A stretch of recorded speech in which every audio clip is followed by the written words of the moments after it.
அஸ்ஸலாமு அலைக்கும் ரஹ்மத்துல்லாஹி வபரகாத்துஹு. நபிகள் நாயகம் வரலாற்று தொடரை பார்க்கலாம்.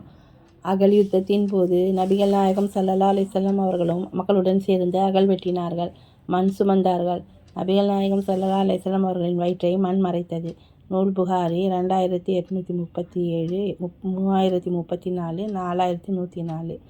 நபிகள் நாயகம் ஸல்லல்லாஹு அலைஹி வஸல்லம் அவர்கள் மதீனா வந்தவுடன் பள்ளிவாசலை கட்டியபோது அவர்களும் மக்களோடு சேர்ந்து கல் சுமந்தார்கள். நூல் புகாரி 3906. இப்படி எல்லா வகையிலும் நபிகள் நாயகம் ஸல்லல்லாஹு அலைஹி வஸல்லம் அவர்கள் சாதாரண மனிதனாக தான் வாழ்ந்தார்கள். ஒரு தடவை கூட தமது பதவியை காரணம் காட்டி எந்த உயர்வையும் அவர்கள் பெற்றதில்லை.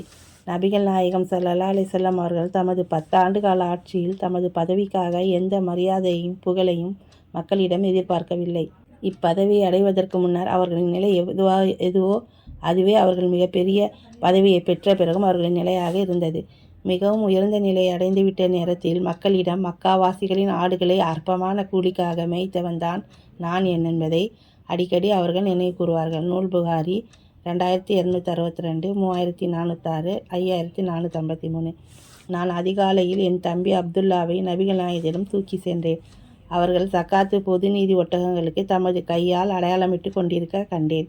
அறிவிப்பவர் அனஸ் பின் மாலிக் ரலியல்லாஹு அன்ஹு. நூல் புகாரி 1502, 5542.